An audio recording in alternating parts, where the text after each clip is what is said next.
দুনিয়ার ব্যাপারে বুঝেন, আরো দেখেন, আরো ভাবেন, একজন একজন করে ভাবেন। দুনিয়া আরো যদি সাজান, খোদার কসম ক্ষণিকের ক্ষণিকের ক্ষণিকের অল্প সময়ের দুনিয়া চমৎকার সাজাইয়াও তৃপ্ত হইতে পারবেন না, তৃপ্ত হইতে পারবেন। এবছর চমৎকার রং দিছেন বিল্ডিংয়ে, 2 বছরের মাথাত বিভিন্ন খান দিয়া চামড়া উঠিয়া এটা আবার যেই সেই, ঠিক কিনা বলেন? আবার রং দাও। এই সোফা চমৎকার বানাইছিল, ওই যে বার্নিশ নাই, দেখেন এই যে সোফা, এটা এই যে দেখেন, কথা বলেন না, এই সোফা এটার মধ্যে আসেনি বার্নিশ, তো এটা আবার কি করতে হইব? তো লাভ হইল কই? দুনিয়া তো ধোকা, দুনিয়া ধোকা। এই সৌন্দর্যময় চেহারা নারী 30 বছরের ব্যবধানে উনি বুড়ি, আর কেউ ফিররা এদিকে ফিরা সেফ হালায় না। আজ যেই যুবতী, যেই বেহায়া নারী, বেপর্দা মহিলা বাজারে বাজারে ঘুরতো, যৌবন, আরে সেটা তার সম্পদ না, তারটা হইলে তো নিজের হইলে তো সে কখনোই বুড়া হইতো না। আল্লাহ তাআলা বলছে, আমি যখন যৌবন শেষ করে দিলাম, তো এখন আর কোন পুরুষ তার দিকে ফিররা থুতুও বালায় না।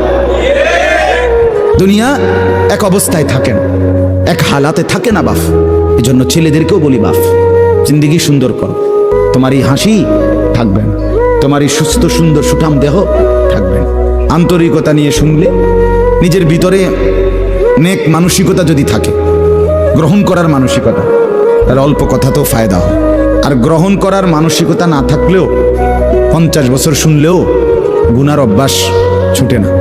দেখেন না 70 বছরের বুড়া মানুষ চা দোকানে টেলিভিশন দেখে, তাহলে এত বড় বুড়ো মানুষ, মুরব্বী, উনি এখনো যদি বিড়ি খায়, সিগারেট খায়, এখনো যদি চা দোকানে টেলিভিশন দেখে, তো ওনার এই মন্দ অভ্যাস, বদ অভ্যাস কত বছর পরে ছুটবে? উনি আরো কয়শো বছর বাঁচলে গিয়া বুঝবে এটা গুনাহ। আর ওনার আর মেয়াদ আছে কি? এই জন্য বললাম, আপনি খবর নিলে দেখবেন 30 বছর মসজিদে আসা যাওয়া করে ঠিকই, কিন্তু যথাযথ আন্তরিকতা দিলের মধ্যে, আখেরাতের কোনো মানসিকতাই নাই, নিজেকে বদলানোর অনুভূতিই নাই, ফিকিরে নাই সোজা কথা।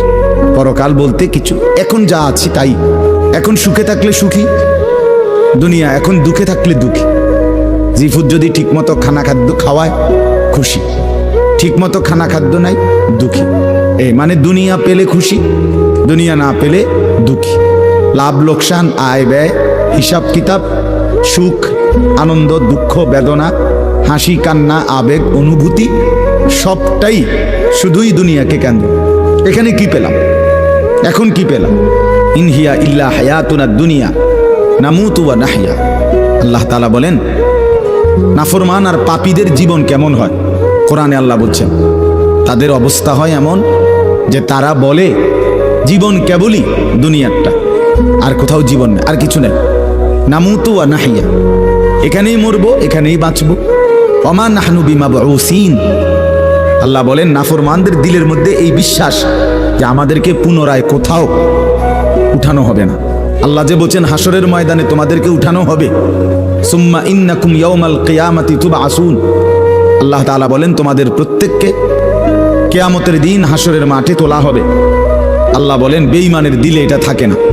তার কথা হলো প্রাপ্তি অপ্রাপ্তি, লাভ লোকসান, ভালো মন্দ, হাসি আনন্দ। ছেলে বিদেশ থেকে টাকা পাঠাইতেছে, ছেলে বিদেশ থেকে টাকা টুকা ঠিক মতো দেয় না, বা কামাই রোজগারি কম, জিজ্ঞাসা করবেন কেমন আছেন, কি এর বালা? আমরা আর বালা কি? হ্যাঁ, কি সমস্যা কি তা চাচা? এ ফোলাগারে কত ঋণ ফিন কইরা সুদে টাকা নিয়া, কিস্তিতে টাকা লইয়া বিদেশ পাঠাইছি, তেয়ন টাকা পয়সা পাঠায় না, আর বালা কি? তাহলে উনি দুঃখী কেন? টাকা নাই, আবার টাকা পাঠাইতেছে। মাশাআল্লাহ, পান খাওয়ার স্টাইলই আলাদা, চা খানার ঢংই আলাদা, কথাবার্তার স্টাইলই ভিন্ন। কেমন আছেন? আসি আল্লাহর রহমতে, আপনাকে দোয়ায়, 10 জনের দোয়ায় আল্লাহ ভালোই রাখছে। কেমনে ভালো? এতে আল্লাহর রহমতে টাকা পাঠায়, তার মা আমি আমরা মিল্লা খাইয়া পইরা ভালো আছি। তাহলে ভালো থাকে, দুনিয়া ভালো থাকলো, ভালো নাই দুনিয়া ভালো না থাকলো, তা আখিরাত, কবর, মৃত্যু পরবর্তী জিন্দিগি, সের জন্য কি ব্যাপার?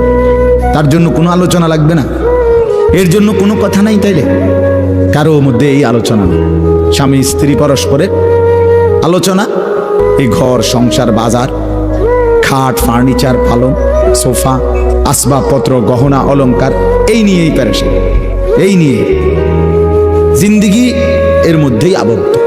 তো আখেরাত তাহলে কার জন্য? পরকাল কার জন্য? আমরা মুসলমান, আমরাই যদি পরকাল না চিনি, না বুঝি, আমাদের উচ্চারণে, আমাদের অনুভূতিতে, আমাদের আচরণে, আমাদের কথাবার্তা উঠা বসার মধ্যেই যদি পরকালের কোনো নমুনা দেখা না যায়, তো হিন্দু বৌদ্ধদের মধ্যেই দেখা যাবে। কথা উত্তর দেন। কবর, হাসর, আখেরাতের চিহ্ন ভেসে ওঠার কথা চালচলনে মুসলমানদের মধ্যে না কাফেরদের মধ্যে? মুসলমানদের মধ্যে। কথা তো ছিলই। আল্লাহর প্রিয় বান্দারা, অসংখ্য আল্লাহর নেক বান্দাদের জীবনে আছে রাত্রিতে ঘুমাইতেন না। জিজ্ঞেস করতে, কেন ঘুমান না? বলছে জাহান্নামের ভয় ঘুমাতে দেয় না, কবরের ভয় ঘুমাইতে দেয় না।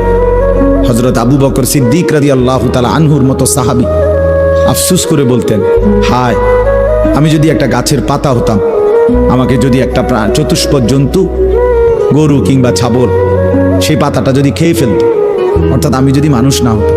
অথচ কি পরিমাণ আমলের অধিকারী ছিল।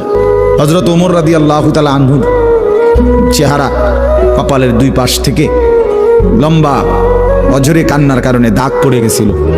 হযরত ওমর রাদিয়াল্লাহু তাআলা আনহুর ইন্তেকালের মুহূর্তে হযরত আব্দুল্লাহ ইবনে আব্বাস সাহাবী, তিনি বলছিলেন, আপনাকে আল্লাহ তাআলা অনেক মর্যাদা দিয়েছেন, আপনি 10.5 বছর মুসলমানদের খলিফা ছিলেন, আপনার মাধ্যমে আল্লাহ তাআলা দিক দিগন্ত মুসলমানদের বিজয় দান করছেন।